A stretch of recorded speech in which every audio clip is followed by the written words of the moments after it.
Hey guys, how y'all doing?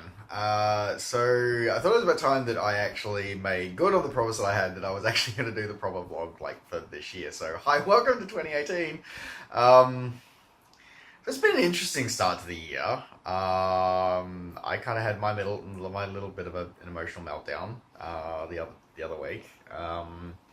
I've had, and that's still messing with my head a little bit. But anyway.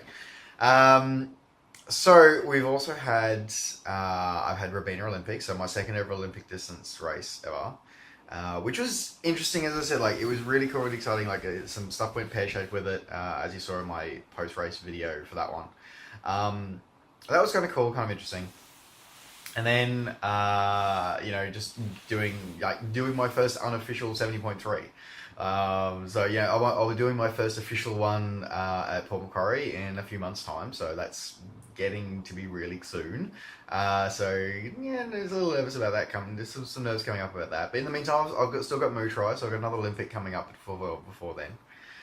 Um, but I wanted to talk about like some of the things that have been sort of like messing with me a little bit. As I sort of alluded to in the last couple of videos, a lot of things have been happening and changing around. And this is probably also partially for those who follow my other identity, my secret or not so secret identity of No Wing 24.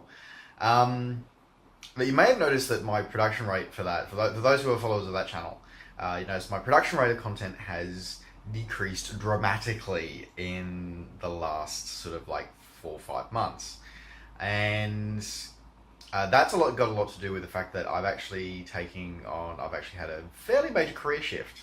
That's what I have. So as you can probably notice from the background behind me, I'm not at my usual place. I'm not at home. I'm actually traveling. So I travel for work a lot now, a lot more than I used to. Probably some of you following me on Instagram will notice I'm doing FIFO work. I'm actually working now on a really exciting project to actually help deliver training programs to ab initio pilot training for the Royal Australian Air Force. So that's really, really cool. It's really exciting. I get to play with aeroplanes every day. I get to play with virtual aeroplanes every day, and occasionally get to play with real ones. There's really cool, really exciting stuff that I'm doing. Sort of working under contract with Lockheed Martin to deliver it, and it's really exciting, really cool stuff. Like actually get involved in doing learning stuff, and actually sort of like I'm learning all about this really cool stuff that I've sort of been doing for years, but never actually sort of had like the official like training for. Now I'm actually doing the training so I can write the training. Like it's really cool. Like it's just so I nerd out like every day. It's so awesome. But yeah, that involves a lot of work, both remote and in the field. So I'm doing a lot of travel at the moment. So and because of the fact that it's a fairly big project, and my role, I'm sort of working on my focus basically is on that role. So I've had to pretty much put everything else to one side. And so unfortunately, my sort of like flight simulation self has had to take very much a back seat to the work that I'm doing, which is kind of ironic because now I sort of actually work with flight simulators, like for flight simulation, like for realsy, like work with the real airplanes now, which is kind of cool, kind of awesome. So yeah, that's sort of why I've been there, and it's been really exciting for me. It's been one hell of a journey getting this far, and actually. It's funny actually. I really have to thank a friend of mine, Tam, for this, because she sort of said to me that you have to give yourself greater worth than I do, because one of my big problems is I always had issues with my own self-worth and stuff like that, and you know what, having her tell me that, it sort of like got me thinking. I'm still having trouble with it. I'm still not good at giving my own self-worth, but I'm getting better with it, and sort of actually having being able to take on this opportunity and just go for it. It's not easy. Traveling as much as I do is not easy. I don't get to cuddle my cats anywhere near as much as I want to. But it's an exciting opportunity, and it's a lot of fun, and I'm really enjoying myself. And I'm glad to say the career opportunities. I'm looking forward to more things to do in the future. It'll be really exciting as well. It also gives me a chance to keep going with triathlon training. Well, my triathlon training is still going. The fly in fly out and the being away from my training base is actually, it can be quite challenging. So yeah, I can still run. I I can still swim, but cycling is kind of out. I get to cycle occasionally on weekends when I'm home. So that's a bit of a frustration, and it's very much a frustration for me because cycling is very much my weak leg. Of the three legs of triathlon is very much my weak leg, and the only way to get better is just keep putting the time in, and I just don't get a chance to put the time in. So anyway, which is a bit frustrating, but it's all part of the course, and But either way, I raced on the weekend, weekend just gone, so I had a sprint try up at Caloundra. It's a beautiful course. It really is. It's an absolutely beautiful course. So I raced there on the weekend. It was a lot of fun. What I managed to do, it was a pretty good race. I didn't feel 100% the whole race. I felt a bit off at the start, but my blood sugars were actually stable the whole time. Like they stayed in in the sixes like the entire day, which is really, really cool, really exciting for me. So it means that my nutrition and my balance and my calculations were on point for once. So that was really, really good. I didn't sort of spike at any point. It sort of just stayed a little bit. I was a little, actually no, I think I was 9 a little bit before I started, but I was back at 7, when I actually started, and that was good. And it just sort of like kept stable. It was just a really, really good, sort of great day. So my swim was reasonable. I was sort of a bit rough around the edges at the start, but once I got my rhythm, I sort of just kept going. The ride was awesome. I actually felt really good, really settled on the bike. I'm definitely not fast, but at the same time, I'm definitely faster than I was. I think I averaged 31 k's an hour, which is for me, I think like the fastest I've averaged over that kind of distance before. So that was really exciting, really cool. The run was pretty good. I did get a cramp about 3 k's in, which was really annoying and slowed me down a little bit. But that's okay. I'll work on that. But again, the problem is for me is that I burn so much time in transition, and that's my problem. Is that literally the time I burn in transition is costing me places. Like it's costing me so many places. It's not funny. One of the other guys, there's a guy from my tri club who's in the same age group as me. There's only one actually, which I was a bit surprised at. He ended up beating me by about 2 minutes, and I know for a fact that I burnt almost 10 minutes across T1 and T2. Just do the whole like checking blood sugars, whatever. I don't know, I've got to be safe and all the rest of it, and it's for my own health and all the rest of it. But it frustrates me because it is literally costing me like 7 it is 7 or 8 places. It is costing me, like it is ridiculous how much it's costing me. So it's getting frustrating, getting annoying. It really is for that. But anyway, but other than that, it was a really good day. It's a really good venue. Except I have to complain about one thing though, and this is a bit of the snob side of me. So because of where it is, I had to get up at stupid o'clock in the morning. I was on the road at I think I was on the road at 4 a.m. Just after 4 in the morning to actually get up there on time. I think it was about 4:15 I was on the road. So I was up from 3. And I don't have coffee when I first get up. I had my pre-race breakfast. That was all good. And I'm driving up there. I'm like, okay, I get there and there's a line up for coffee. I'm like, okay, I have coffee. And of course, because I'm not, I'm just, I know I'm going to sound like I'm really whining here, but there was the coffee places there. Now these guys have been doing this, the Caloundra Power Boat Club, like great support of the venue. But yeah, they've been doing this for years. So they've got a little coffee stand set up there, so that they sell all the coffees pre-race, which is fine. Part of the things, we all pay there, no problem. They didn't have any alternative milks available. They had milk. That was it.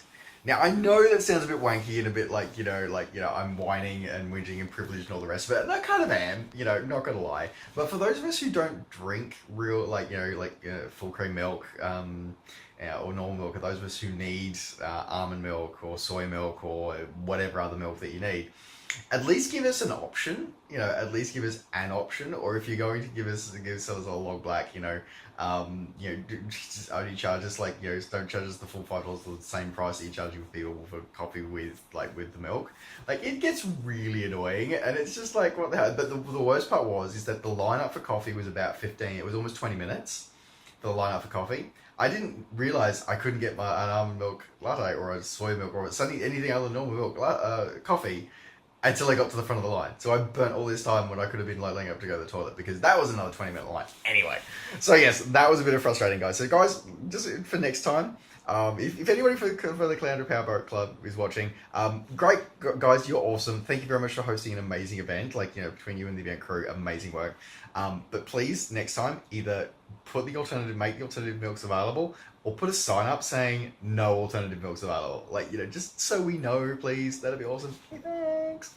Anyway, but yes, so crazy things are happening. I have a couple of things coming up. I'm really, really excited. For those who've been following my Instagram, you would have seen at the end of last year, I managed to announce that I have a nutrition sponsor now. So thank you very much to the wonderful guys over at Vindurance. They are supporting my journey through triathlon. Vindurance are a really cool, are an Australian brand of energy gels. Energy gels are interesting creatures. They really are. This is, you know, they're fairly new sort of thing in the only last few years, and a lot of people sort of have a love-hate relationship with them. But energy gels for me are very interesting. They're very important as a diabetic because you get to, like, you know, monitor stuff. You can dose yourself with the right amount of sugar and stuff like that.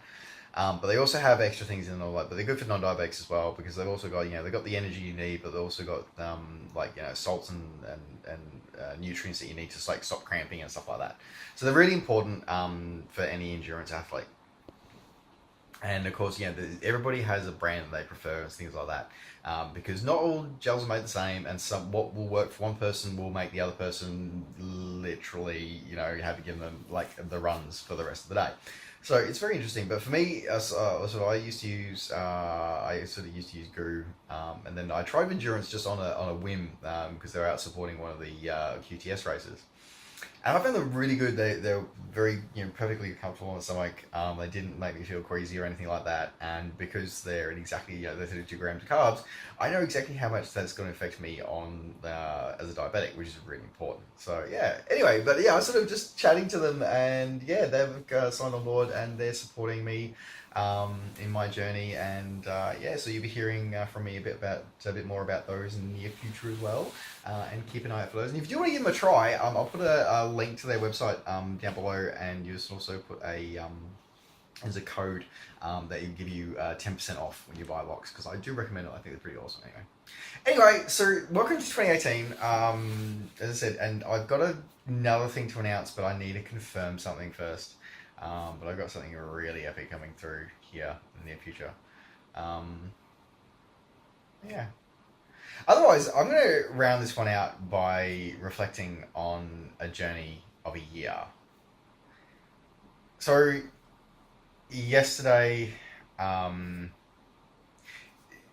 today is a really hard day for me for an emotional reason that I'm still not over. But yesterday was also a pretty interesting day as well. So, 1 year ago yesterday, was my first ever DNF. Well, technically it was a DNS. It was a did not start. It was Spartan. It was a Spartan week. It was a Spartan day. So it was a sprint super combo day,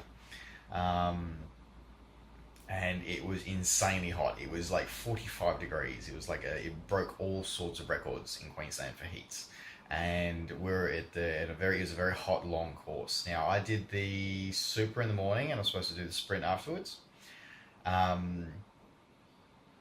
It was basically going to be because I was only last year, I was only originally aiming to do one trifecta. I wasn't really aiming to do the three trifectas I ended up doing last year, but what I ended up doing was I just wanted to get the sprint super out of the way in the one day, get the combo done.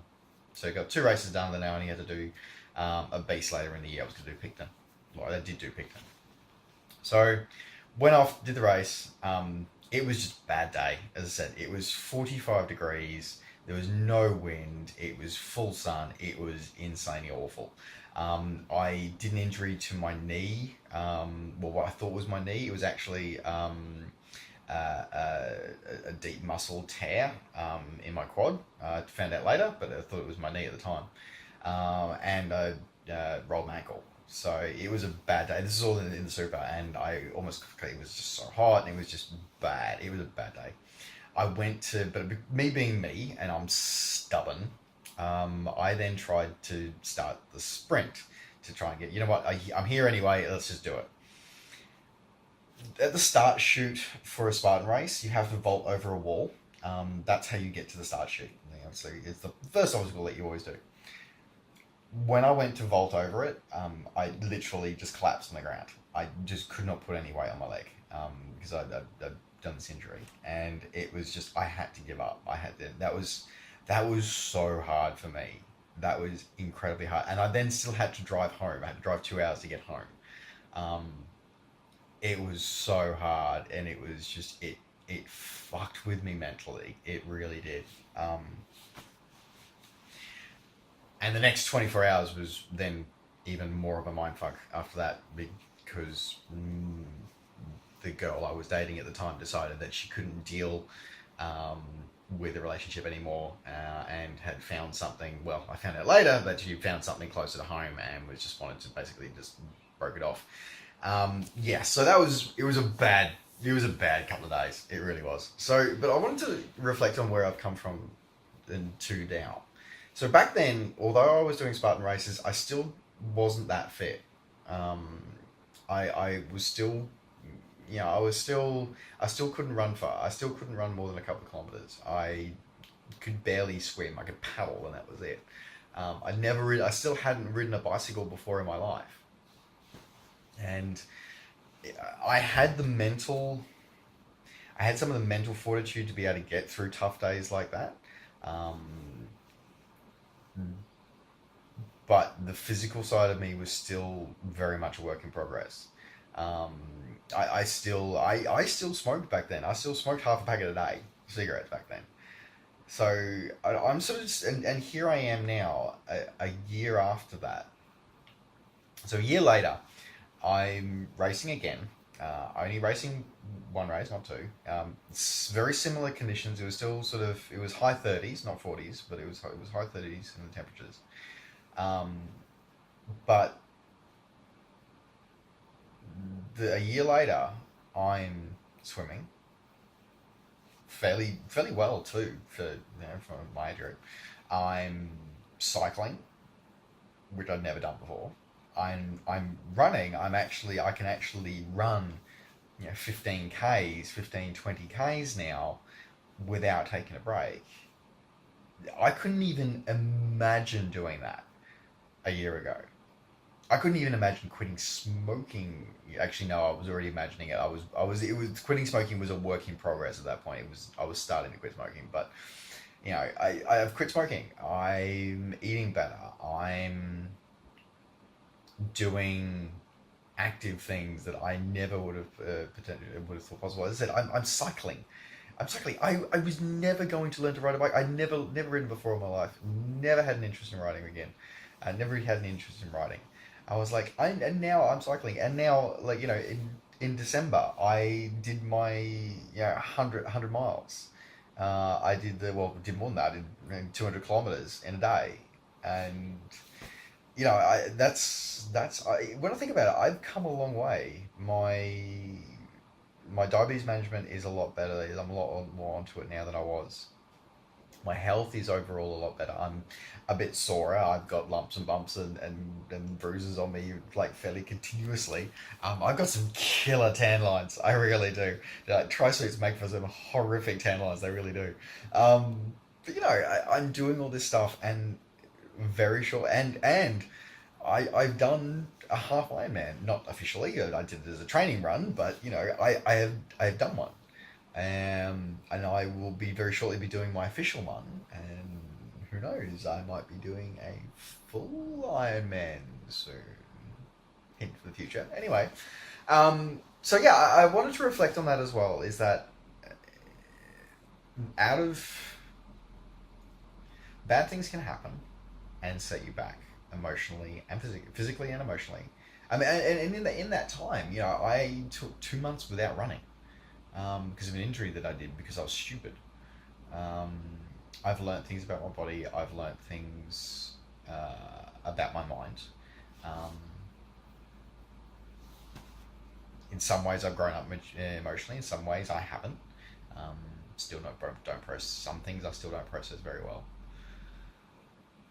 But it's all part of the journey, my journey so far has taken me to places that, as I said, a year ago, I would never have imagined going to. And I'm realizing that really that this journey is not at its end; it's really just beginning. Uh, so yeah, that's an interesting reflection that I sort of had a year on. Um, I've had no more DNFs or DNSs since then. It's funny actually. My coach actually sort of. I was talking to my coach about potentially doing a marathon in June, the Gold Coast Airport Marathon. Um, and he's turned to me and said, because originally he sort of said, yeah, it might be an idea to do it, and then he sort of said, you know what, no, don't do it. And I've sort of like looked at him and said, why? And he said, because I know you. He said, when you start something, you finish it, no matter what.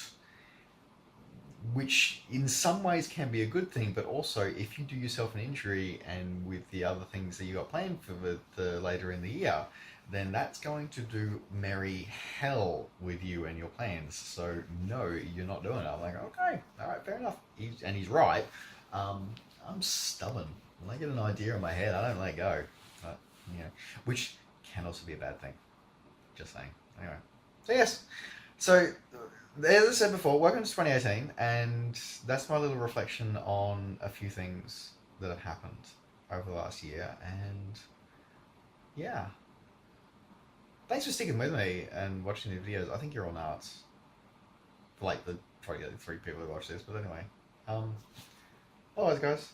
Yeah, so I'm still training. As I said, travel and training can be interesting. And I will catch up with you next time I have something interesting to say. Alright. Night, guys.